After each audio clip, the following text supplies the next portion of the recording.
station of your choice.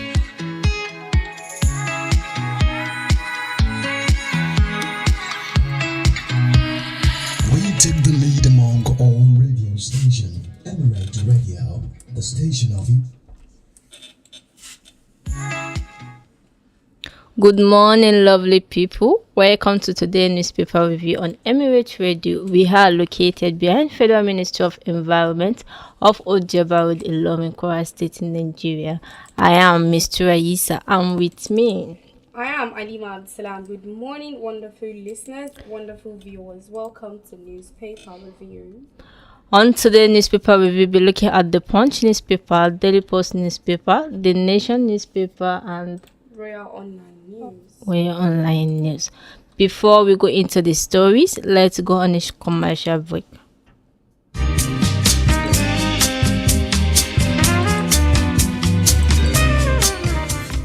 For communities in and around Kwara State, Emirate Radio launches a platform for you to project the peculiarities about your community and its environs, bringing you to the world news platform in and outside world. To share the update of your environs with Emirate Radio, please call 0903 415 8376 or 0806 134 6946. You can as well email info@emirateradio.ng. Visit our website www.emirateradio.ng. We are located at Emirate Radio House behind Federal Ministry of Environment off Old Jebba Road, Ilorin, Kwara State, Nigeria. Emirate Radio, the voice of the people. Welcome back. On to the newspaper review, the headline here with me on the Punch newspaper: Jump hires IT expert to probe alleged UTME glitches. On the Punch newspaper, Kiamu unveils new insecurity policies to boost aviation sector. On Daily Post newspaper, Abia government will open closed abattoirs, warn against burning of meat with tire. Still on the Punch newspaper, 54.9 trillion naira budget, federal government, World Bank to hold over funding strategies. On the Nation newspaper, Lagos APC gets election appeal committee. I'm still stuck to the Punch newspaper. Afenifere factions disowns Splinter Group, calls them fake. Still on Punch newspaper, Kano to recruit 7,600 guards for public school security. Still on the Punch newspaper, Varsity Polytechnic cracked down over 50 lecturers on sex for grade. On Daily Post newspaper, Senate President Saraki gets international appointment. Heading to the Daily Post newspaper, everyone attacking Obi while he worries about Nigeria, former NAT chairman Amadi. On the Nation, Tinubu swear in INEC commissioner, CCB board members. Still on the Daily Post newspaper, Jigawa Pilgrims Welfare Board sets May 18 to May 20 for 2025 Hajj airlift. And on Health News on Daily Post, Ogun tackle child morbidity with 0-dose immunization. Still on the Daily Post newspaper, Britain pledges to work with Nigeria on a new immigration rules. On Punch newspaper, court OK's request to release Kwara students remain for burial.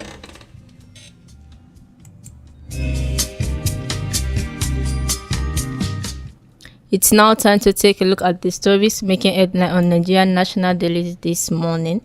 JAMB hired IT expert to probe alleged UTME glitches.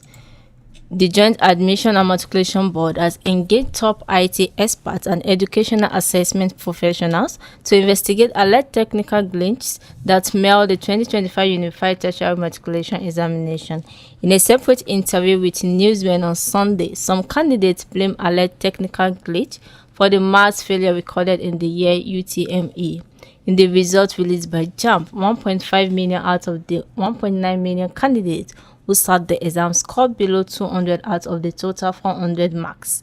Popular education advocate and Chief Executive Officer of Educare, Alex Onye, announced on Sunday that thousands of JAMB students were ready to commence legal proceedings against JAMB. The This one is very, very big. It's really because choke. even online, I've been seeing students come online and complain that okay, there is this particular girl. There were two people that I know of. There is this lady that said, okay, she's a lawyer and her sister is like a medical doctor. Literally in their family, nobody has ever wrote JAMB and scored below 200. She said when she wrote her own JAMB, she scored like 280. Then her younger sister that is studying medicine scored like 3 something. And this girl, their younger sister, she wrote JAMB last year. She had 270 something. So this year she had 145 or so. God. So she said she's ready to sue JAMB and all. And this other lady too came online and was like, the last time she wrote JAMB, she wanted to study one engineering course in Unilag, but she wasn't given the admission due to some issues with her post-UTME. But this year, she scored 150 something. Yes. 150. So they are really taking a legal action against JAMB. A lot of people. Do you think is JAMB that face students or lack because they did not prepare for the exam? It can be both. Even people that are not prepared, people that don't know what they want to write, they'll hide under these people that they are well, I don't know how they to really put prepare it. For the exam, You but still have low get score. people that are not prepared will hide under this kind of people. On the Punch newspaper, Kiamu unveils new insurance policy to boost aviation sector. The Minister of Aviation and Aerospace Development, Festus Kiamu, has unveiled a new insurance policy to transform Nigeria's aviation sector, with the revised regulation specifically designed to ease aircraft financing and support the growth of local airline operators. The minister announced this in a signed statement by the spokesperson to the ministry, Odutayo Oluseyi, yesterday. The statement reads, while flagging off the new era of insurance regulation, the minister said the revised insurance regulations are expected to boost the aviation sector, improve aerovocable desegregation and export request authorization, allow local operators to set up to 90% of risk to international markets under certain conditions, and it is in line with the Cape Town Convention, which gear towards acquisition and financing of aircraft. The Commissioner of Insurance and Namico CEO Olusegun Omishile said the commission has fully embraced the initiative. This is very nice, a very wonderful news. Thanks to the Minister of Aviation. Alright, on the Daily Post newspaper, Abia government will open closed abattoirs, warn against burning of meat with tire. The Abia state government has announced that the abattoir in Lokpata and Ozokoli, which were shut down because of dirty conditions, have been reopened after undergoing renovations. Commissioner for Information Oke Kanu made this known yesterday while briefing journalists on the outcome of this week's Executive Council meeting presided over by Governor Alex Oti. He said the Abia State Environmental Protection Agency, ASAPA, has commenced the door-to-door collection of waste in parts of Umaya and Aba, and also the street-to-street refuse collection in parts of Abia North. Also speaking, the General Manager of ASAPA, Obonaya Okereke, raised the alarm about the unwholesome taste of meat being processed with tire flames and sold to the Abia public, saying that the state government will soon be converting cow dung to biogas to control the menace. Most abattoirs in states now, they are using tire to, and which is very, very, very, very dangerous to human health. It's not good at all. Thank God that the abattoirs were closed and now they are being reopened. It's going to be like a warning to them. Burn the meat without using tires. I mean, you can use other things. Unless some are even make use of hot water, but I think because the tire one is more faster than using hot water to whichever. They should just use safety measures. They should stop using tires. It's not good. Burning ordinary tire, the smoke can even make somebody feel unwell, not to talk of using tires to burn what we are going to consume. Still on the Punch newspaper, 54.9 trillion naira budget, federal government World Bank at odds over funding strategy. The World Bank has described Nigeria's 2025 federal budget as overly ambitious, warning warning the federal government that the federal government may be forced to turn to the Central Bank of Nigeria's way and Mint facility to finance likely revenue shortfalls. The bank gave this warning yesterday during the public presentation of its latest Nigerian Development Update report titled Building Momentum for Inclusive Growth in Abuja.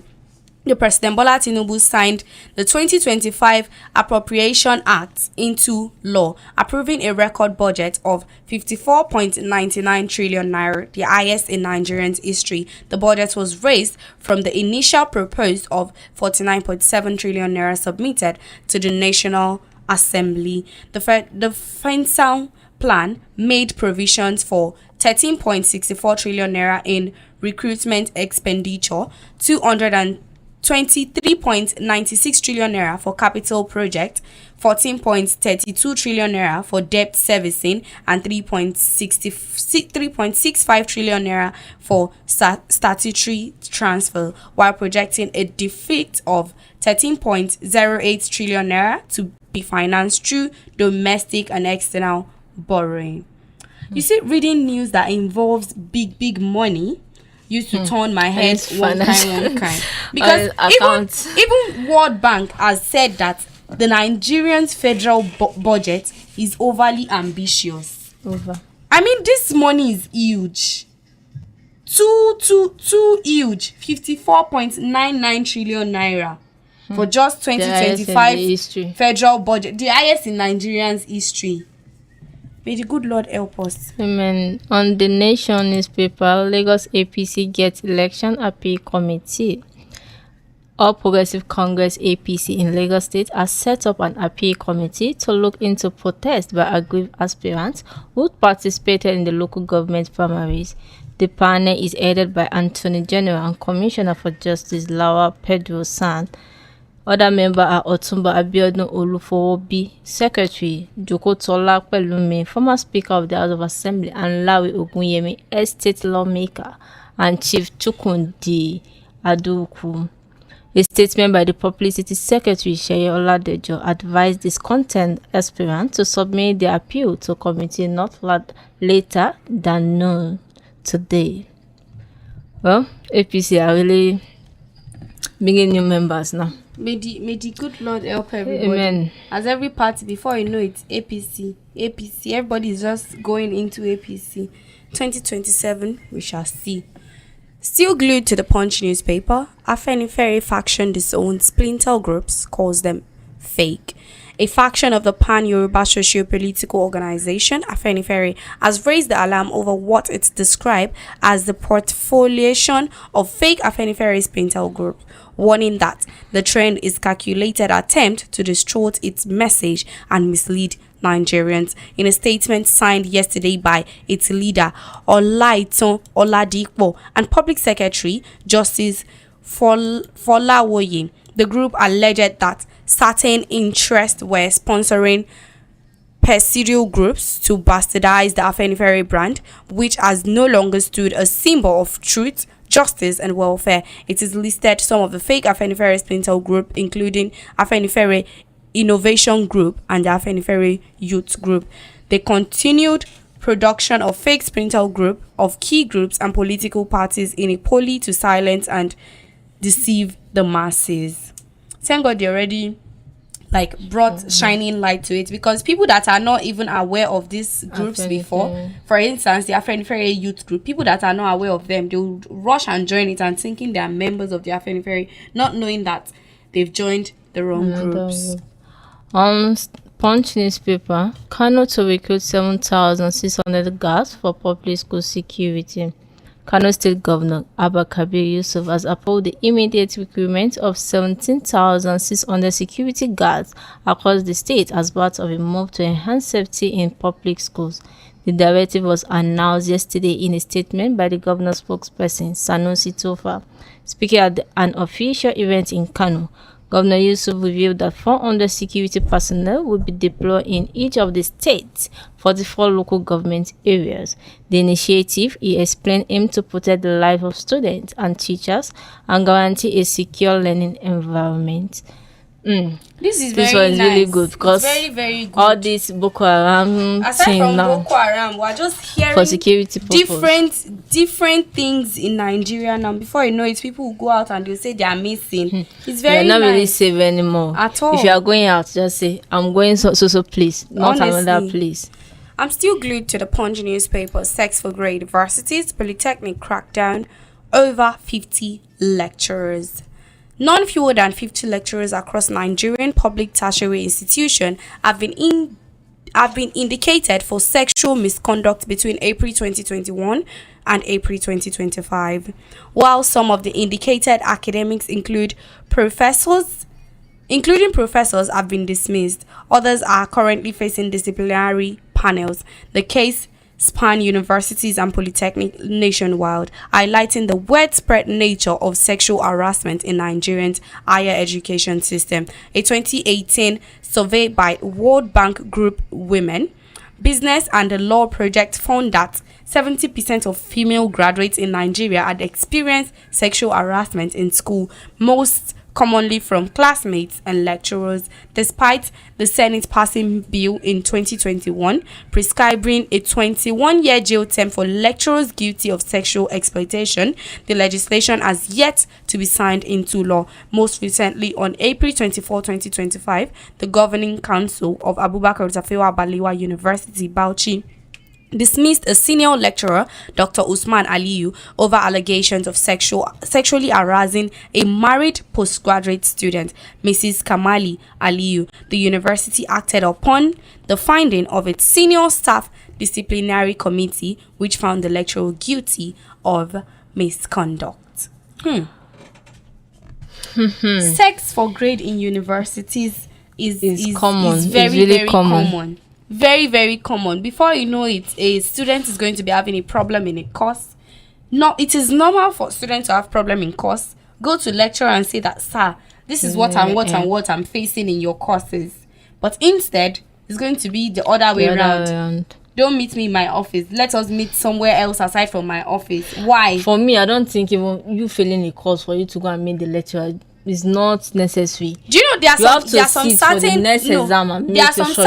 some certain situations where you would be sure of what you've written. You know that, okay, I did my best. I put in all of my strength into this paper, so I should have passed better. And then you go to the lecturer, call for your script or whatever.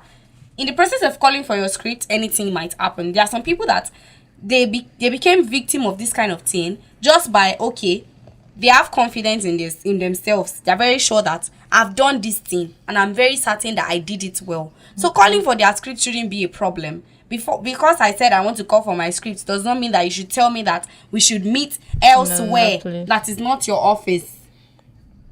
It's good the way they are putting them into, they are making them face panel of judges, because imagine over 50 lecturers were cracked down for sex for grade in universities and polytechnic. 50. That's way too much. Nigeria, my country. On Daily Post newspaper, Senate President Saraki gets international appointment. Senate President or former Senate President? Former Senate President Dr. Abubakar Bukola Saraki has been appointed as an ambassador at large of the International Human Rights Commission, IHRC. In a letter dated March 16, 2019, Ambassador Friday Sani, the diplomatic head of the Commission to Nigeria and other African countries, stated that square to the approval of the World Secretary General of the IHRC, Dr. Saraki, has been appointed as one of the revered ambassadors at large of the multinational body. A copy of the letter was made available to newsmen on Sunday by Saraki Media Office. In the new capacity, Dr. Saraki is expected to lead the diplomatic team of the IHRC in various diplomatic missions across the world. The former Senate President has accepted the nomination of the Commission while also expressing his appreciation to the IHRC for his nomination. Congratulations to Dr. Saraki, and congratulations to Kwara State at large, because it's one of the pride of Kwara State. Joining you on the Daily Post newspaper, Everyone is attacking Obi, while his worries are about Nigeria. Former NERC chairman Amadi, an ex-chairman of Nigerian Electricity Regulatory Commission (NERC) and director of the Abuja School of Social and Political Thought, Sam Amadi, has lamented what he described as the growing pattern of unwarranted attacks on the former Labour Party presidential candidate Peter Obi by senior government officials. This was as he noted that while Nigerian politicians talk about him, Obi only talks about Nigerians' underserving condition. Amadi, in a commentary he shares on his official X account, observed that it has become a troubling trend for members of the present administration to frequently target Obi despite his conscience focus on Nigerians' their socio-economic realities rather on personalities. The former NERC chairman cited the recent criticism from the presidency, the governor of Lagos State, and the Senate President Godswill Akpabio as example of this misplaced focus. It was reported that Obi had recently stated that the labor of our heroes past had gone in vain, a sobering reflection on the country's current state of affairs. The observation was met with a sharp rebuke from Senator Akpabio, who accused the former governor of Anambra State of being disrespectful and dishonoring the legacy of Nigerians' founding fathers. I saw this news. It has been going on in newspapers, on news platforms since like last week. It was firstly attacked by Sanwo-Olu when he said that he shouldn't have said that. It was at the final burial of Edwin Clark. Okay, that he said something like that. So when he said it, he came back. He said he was only telling the truth about Nigerian situation. He said that telling the truth shouldn't be a problem. That he was only telling the truth about Nigerian situation, not like he's demarketing Nigeria. That was the statement he used, like demarketing Nigeria. So then Akpabio also came and he was like, that statement is disrespectful to Nigeria. That he shouldn't have said that the effort of our past heroes has gone in vain. They are not the reason. Our past heroes, they are not the reasons why Nigerian situation is like this. They've done their own and they've left. Their part. They've done what they are meant to do. But the present administration should work towards lifting Nigeria. Yes, I feel like if he had want to say something, he should have talked about the present administration, not the effort of our past heroes. Yes. I mean, these people did a lot of work to bring Nigeria to this current state that Nigeria is in. I mean, to bring Nigeria together. Don't let me say the current state that Nigeria is in. To bring Nigeria together, to promote Nigeria at large, to promote Nigeria to the world. So you should have said the effort of, this administration, instead of using the effort of our past leaders. I think that's what Sanwo-Olu and Akpabio was trying to say. But I think this whole issue of criticizing, they should just focus on Nigeria because we are just lacking behind. The effort that is being put into the criticism could have been put into making Nigeria better. So on the Nation newspaper, Tinubu swear in INEC commissioners, CCB board members. The President Bola Ahmed Tinubu has just sworn in newly appointed commissioners of the Independent National Electoral Commission (INEC), as well as member of the Code of Conduct Body at the State House in Abuja.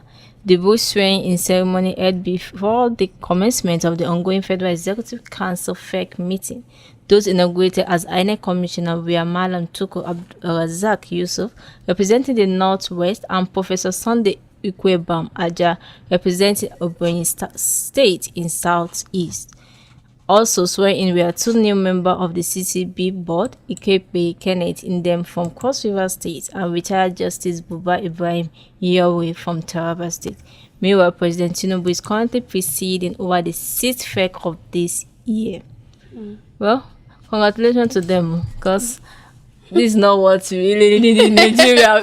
Honestly. Give me an appointment. Honestly.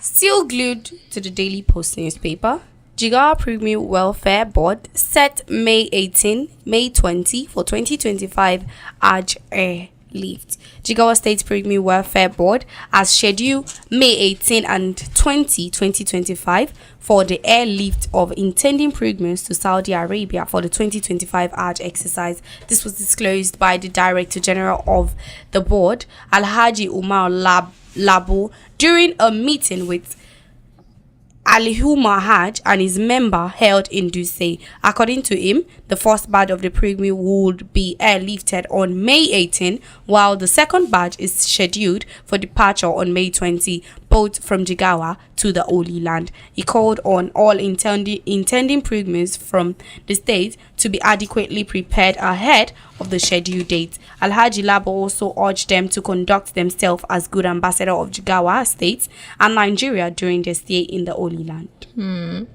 Congratulations to people that are going for Hajj this year.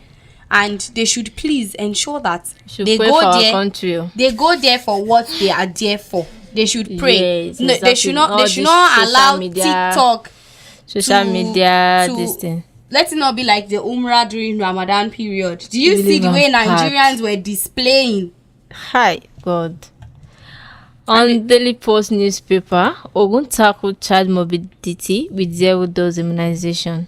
In a bid to eradicate child morbidity, the Ogun State government has launched a collaborative effort with relevant stakeholders to ensure the completion of routine immunization.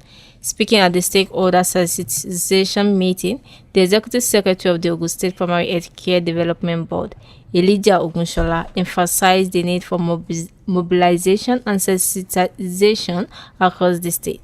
He noted that the initiative was aimed at achieving zero-dose immunization among children through awareness and mobilization support for the eradication of vaccination gap in the state.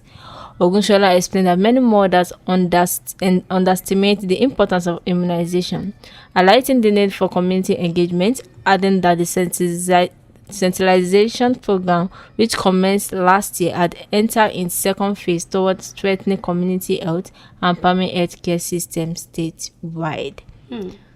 They really need this mobilization. What do they call immunization? Yes, it's needed. For infant to grow really well. Well, still on the Daily Post newspaper, Britain pledged to work with Nigeria on a new immigration rules. The British High Commission in Nigeria says it will engage with relevant partners in the federal government once implementation details of the United Kingdom's new immigration reforms are made available. This is coming after the release of white paper by the United Kingdom government yesterday outlining sweeping changes to the immigration system. According to the white paper, the new policy includes ending the social care work visa routes, imposing a longer settlement path for migrants, shortening the graduate visa period, and introducing mandatory English language tests for dependents.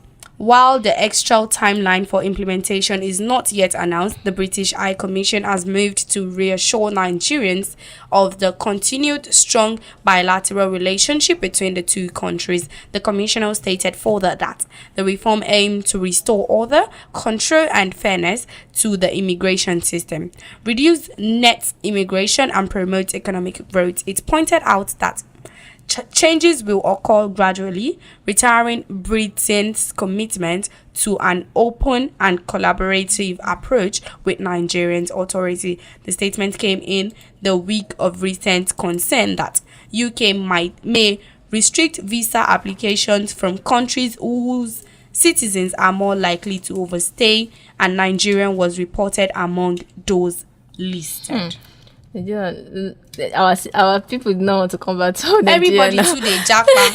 Person go study for UK. You don't finish your 1 year masters, come back home. But nobody wants to. They don't really want to come back to Nigeria again.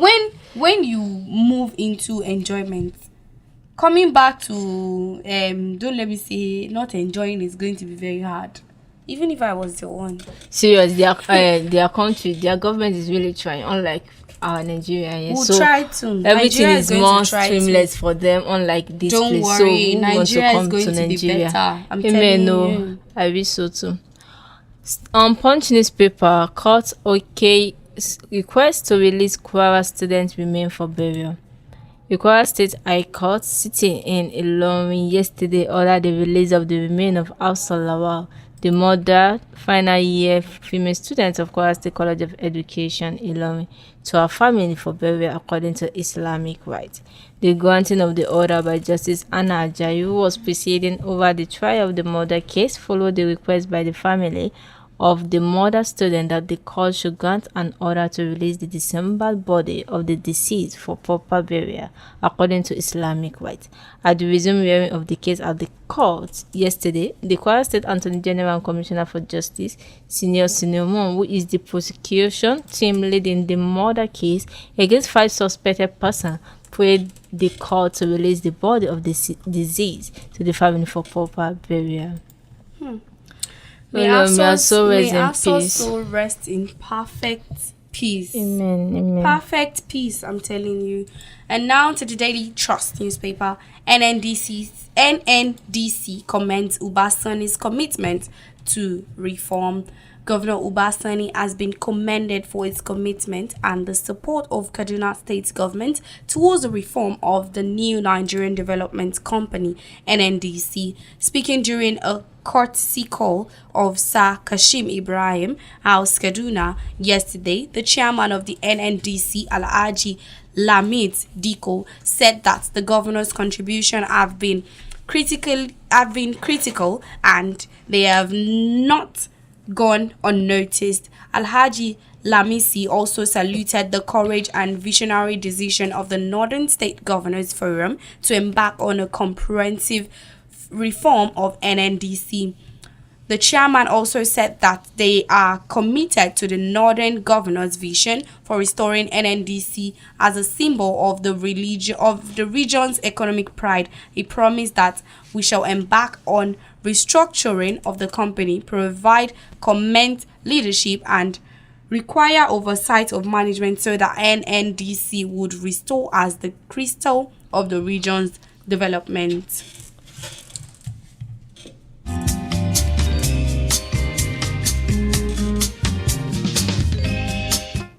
All right, I think we have to end our newspaper review for today. Time is fast spent already. So for more information on the stories, get the newspaper. Yes, you can always remember that if you want to read deep into the story.